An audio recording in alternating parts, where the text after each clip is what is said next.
Okay, abusuaba makwa abashonko so ereba eye POG Media so abusuya yembonra eye yensemu after say eye high court ebo eye suspended chief justice Torkonoo ne application to go ye no abusuya court no asan so anwone suspended chief justice Torkonoo say member ne nsi eye court will be say or the case for froba omon pen and crash into no the document war it is a court on the massa or more true in the baby crowd or more say suspended chief justice no any quine say or back court will be say or babe file for different cases since the judges are or more high court no it is a strong one in ama suspended chief justice Torkonoo Ivan Chi aba the honsembi ababe tuja na answer or this and some babe tuja no Eye Paul Adomoche ne arrest no OSP fra of friend no or the Honson sem di kan etuja ansana or babeko eye suspended chief justice Torkonoo de no so me yanko na yanko nkoti medamase Paul Adomoche issue. Yes, I mentioned for things according to special prosecutor or say Paul a subject of interest in an ongoing investigation what friend say omrana or metototunano.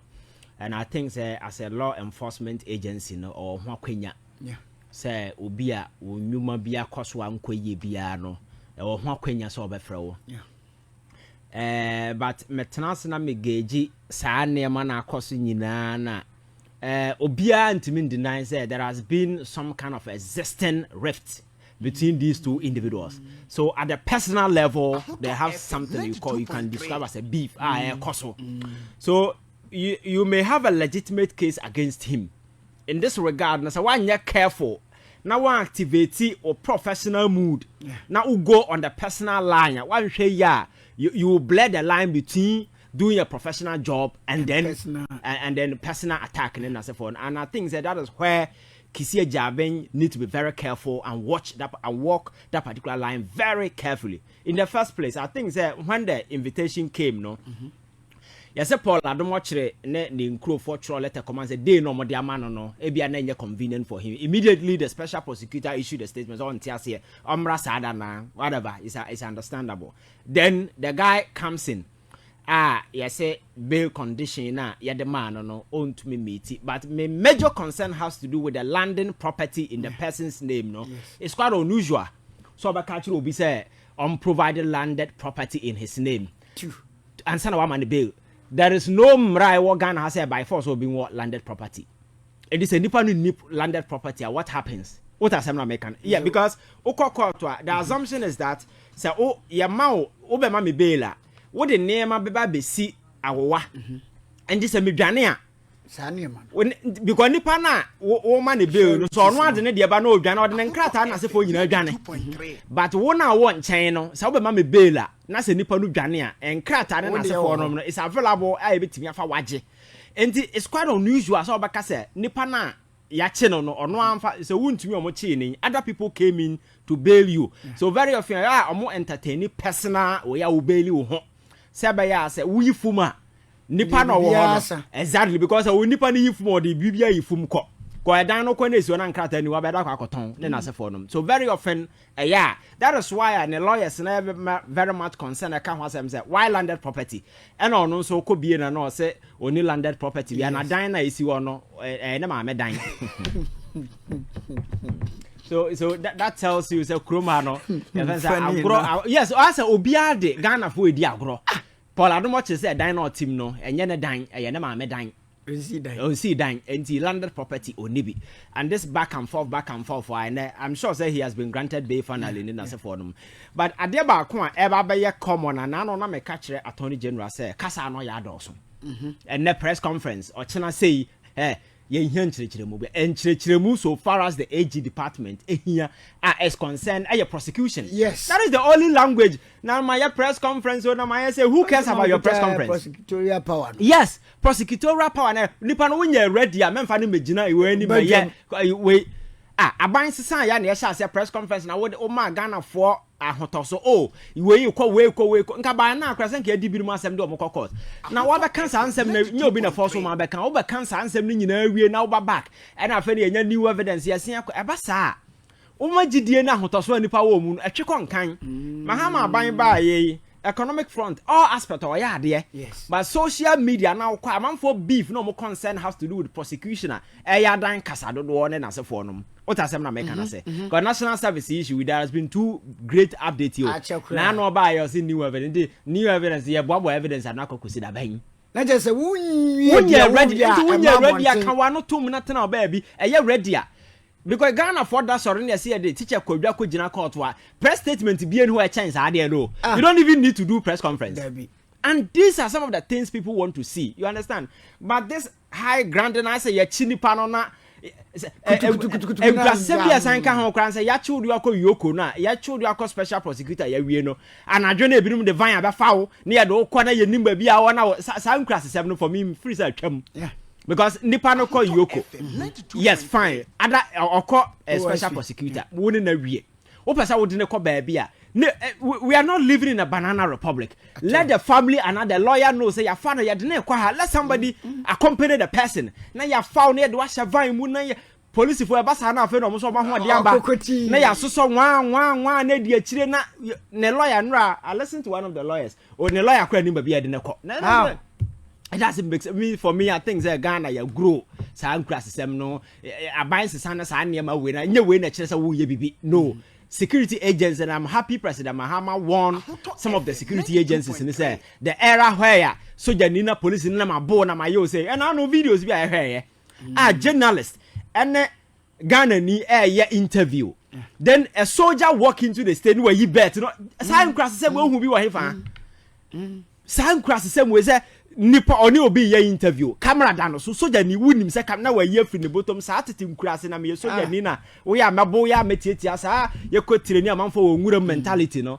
I think say ba bia ye gina na atwam you cannot be beating people because we live in a civilized democratic way nipa na ya de no nye ya the best you can do is to arrest the person oje camera video na ma bonten oje ode ba bonten eti di oje ya no fa so be na ba say na make say e na ni nyina ye sa tete sa nkurase training no na wo ya mabo ya dwene say na soja ni die say usuro no ene wonye jata na obi asuro wo say wo pese ni pasuro wa let them omomfa respect mom na nsuro wo nyansa de be ma asuro na mabo na metietia na nipa no wa woni tia say camera dan say ye na interview na nipa wo ye nipa nyansa wo tima camera da obi so no wa yi bet na wo di twitwa no say bu nkotodwe sa nkurase say mo TV wa hefa now we be in the secondary school grab it back at you what I say so I think say your security agencies na in as much as sometimes we commend them so more ya there no I think say nkrasesem no ya doso ya doso because I know a video na me share no I felt so embarrassed to the extent say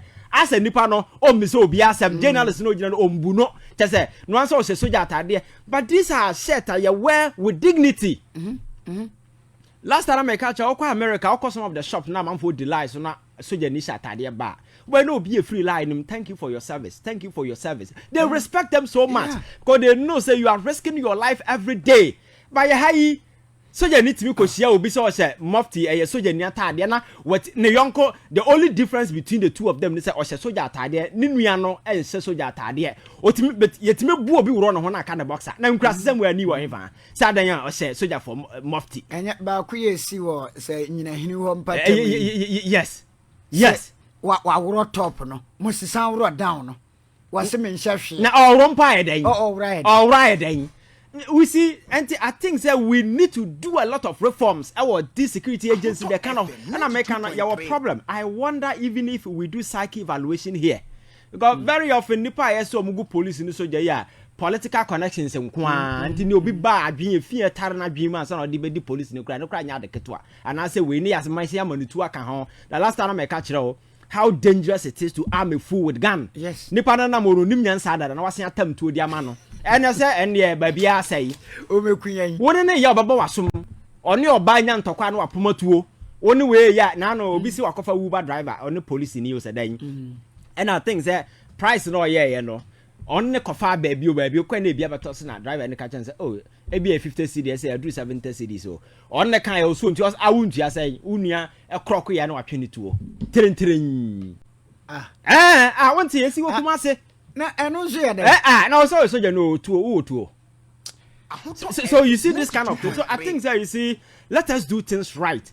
Come my culture as a debia me culture man for say in a democratic setup no ko na si ho a men nya wadwen say soldier for na bo aban ho ban enye police for na e Ghana for trust and confidence and in Sri Lanka a man for no car say aban ye mpani biem gidi a ye wo aban no mu agu omo sorry omo omo Jubilee House na man for dware nsuo president bed order so na nipa bet 1000 na daso because am bet say to me no omo ho na ekura yeah ha Jubilee House esi awia mo e na sansi kura mfini se nima for kura mpo soro so omo bu afu ebi fa o ya twa ho ahia soldier for nipa do se na betime ku omo. So always we must do things to ensure say we engender and sustain public trust. But not this macho na mabo na ma say Paul Adomochire obi anim say we din sem hunu. So if you go to the proper line, you can still get him jailed. Yeah. You don't need to be doing some of these things. And I had wakwa ha and adwene ya sada yakofa. Let wakwa shakam na because I answer way na ya kasatia in the past. So it can be repeating at the same time. What has happened American? Yeah. Follow pa. So for be no special prosecutor ho wouldn't na you can even issue a statement say, oh, we have handed him over to national security. Yes. National security will tell the lawyers available say ya time no ya didn't call national security headquarters and for lawyer bra. Yeah. You see there is this kind of clarity. Yes. Men can say the omo ya no from road this clarity and communication. But the partner to aba na ya de van ya fa wo. Sa Rambo style. Na ya to atwenem obi anka ho na yire ne man na se for obi anya wa lawyer kra anya wa na do kọ na afa na omo chiri police from police station to another. Sa nkra se na ni hwan fa.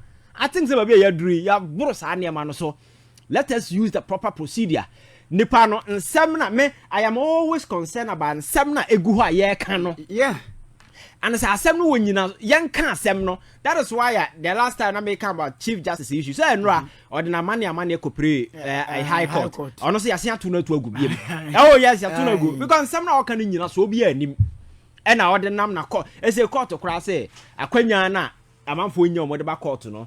On to be abuse no because some now order ba na yen some court na deal with some that obi wo court that man em fasa ansem no e men na na bomodim bi obon some nyina to oh na say of free say she's better than obi and obetima ye de ope what I say in some na ye de ato no so no on kan e ho asem ba kokora so yeah so I think say the special prosecutor must stay focused and I know I'm here in the press conference be all here clearly you could see say he was engulfed by emotions. Yes. That kind of personal yeah it's some kind of a personal way no does no because he's a professional, he's a lawyer. Yes. He has learned to a certain level. He should be able to say on the same angle personal emotions from issues. But Paul Adomochire nam way Ghana ha do nipa more pen say aban ba frɛ na investigating anya the yes so you see the cases are legitimate but one you careful now one you reasonable about turn to be the other way round because Akroma and China the politics are say adibia and when you find case say why don't you walk the fine line and make sure say prosecution be over the man exactly because ko catch and say unfar landed property in his name na me landed property and medama na say and there is and any landed property now and I think say going forward so these are some of the key things that we need to learn.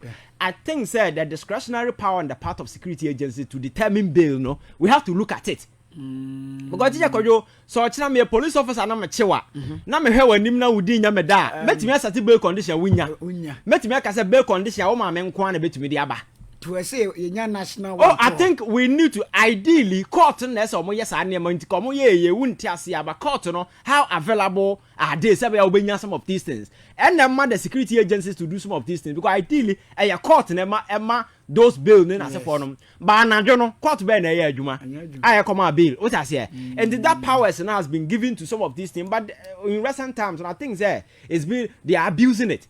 Well, I hear you better be any bail condition. Come kase nipa no landed property, mra no only landed property na kwa ndai. The obi cross on so ye no na ma. Se kroma adeba kunu no kro no nti no.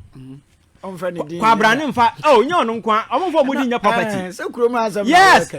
Ghana politicians atoto ajapade akese e wa manfo din mu. And do na so di dwane. Na downfo bi. Oh yes, that is what they do. And I'm metie no bi apre ni hu muhwe say ne mansions be for I ho enti omo na bibi be bom no mu wu na fa kwaya asem biti omo na abusiafo no because ye no obi din mu because onim so oya ne to be daddy these are some of the nearma things that's here to say Akroma say. So Paul Adumochiri case, we in free men ye, and a special prosecutors who in free men ye. But me, I think that the trivialities in the middle, no, next year boning in to go because this time around, no, me say, obi ordinance sabo mind sikam, so when away your wine must be made to answer. And Ghana for want swift answers. Yes. In recent times, special prosecutor and I know me ya bonnet ya baba who say what time nipa me and sambi former MPA boss and as a for court na ama mobile omuguso asem no course. These are some of the things we want to see because president na corner so no Ofri say he need to do something. Yes, you can do something, but I think let us disentangle emotions from some of these things. Now you walk it through the proper lines. Say by ya Ghana for benya GD or near my yim. But yes, I say I didn't contend and I'm for anyway, which hands because when there was in lack of professionalism, then as a former, Robert integrity. I will case them. But Ghana for us, don't want to my say you'll be a child. Yeah, heard the part of the prosecutor because in the last few years, Menawatana and we are chronicle a number of corruption cases are coso. Kwanya Kwabrani, Timisa, and Sabo, mine sickam no affair, can do for your time or to be mine so. Or see your Makruma can be a dinner. And don't put the about public domain at you. Yes, oh, a bit more Ghana. Nasa a bit more Ghana. Oh, we are my non Kaiba could be Yifum, and I think they're a mochin or a potter. Yache the passport and answer for. But do one as a Cote d'Ivoire number of Africus and Afi or Copium Muramafi will travel in Oko. I think we need to be very well. I am making sure, say. Mr. Prosecution, they are there by Ghana for any that so. It's one thing that President Mahama and Yama Ghana for they will never forgive him because Nema Akoso in the last 8 years and Akuffo Addo no yen to me muya ni ngusu sama sa nema nonko. Actions, these actions must have punitive consequences. Sabe ya nipa de betu no ho for because teacher Kojo yen to me create your mind that ho. Ya mo obi akwanya sabe some and you think there is a fertile avenue to make money and amass wealth. To the detriment of the majority of the people in the country. Look at national service. And now when we are university, so we call Legona. Answer na to your school fees and the hostel fees in Kwana over about 7,000 for a year. I remember my main chairman home. Ya chinchim nensa a 7-work court. And I'm for say, na dentina more candidate or no crash or we na by election a bar. I must be nomination same crofo mefa momfa nipa no enko saa na ono enko contest enti wie na wo kana answer na what esmo. Yeah, I think said na Mexican special prosecutor and other security agencies Ghana for sure money say issues related to corruption. You make corruption a high risk enterprise, a high risk venture. Okay.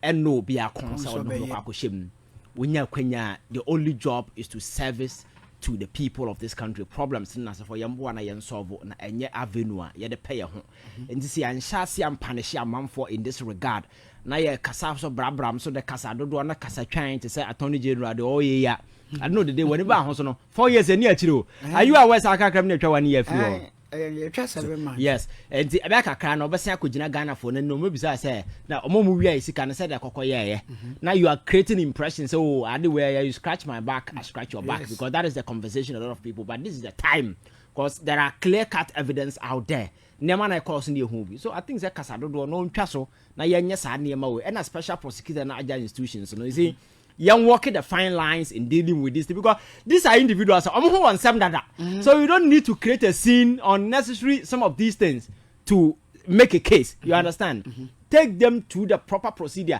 and more no kura nya ho kwan kasa obi which anteno take them through a person a lawyer what man a lawyer what then man near man emu na ho fine na do they would no court na court to convict no kodama I don't know no be na wasem me sure ni say ya beta wuntu mi enne na the whole Ghana obi a wuntu mi na de ko yoko ye firi hana na adwene abafa no na ya create tension a wi na wom na kwada 3-4 months obi antehwe wuntu mi nenam enam party asene na asefo no and the question is what has become I understand criminal prosecutions na asefo take time but so wunim say wunyam build case in we ya why who created those unnecessary we am man for na wuntu mi court wuntu mi eno na fa ko see fan so I think we need to manage some of these things and yes it will come back to hand because hype am for sentiment and e ko duru sura no mu hu hwe they begin to do you through that level now yes so Akuffo there was a time Akuffo Addo ko farmer kola market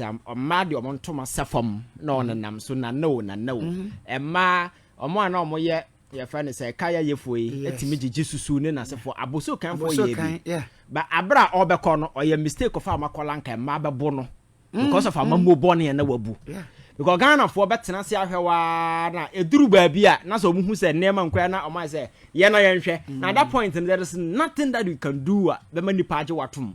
This is the time I think we need to work, but some of these theatrics and emotions are kisia jabe na ma spike na kofa landed property na se for no you don't need the landed property from the person before obetimi granting the bill, because the whole essence of bill and say nipa no obetimi amana back. Yes, abra wuhia no what I say, and there are several ways you can do that. You don't need to close in the case. Yes, and I make say because of one what personal way into say obeye o set special your friends saying bail condition be manner then amanfo beka say oh you can ye because obi anim say Paul Admochi da bia no de kisi agabenti the TV so dinner them.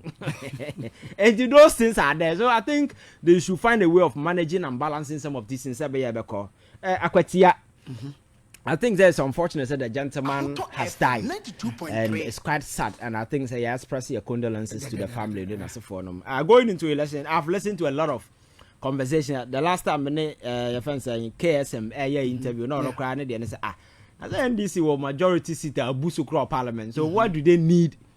I didn't know more mona ye winyanka na me say politics ya nyanesa.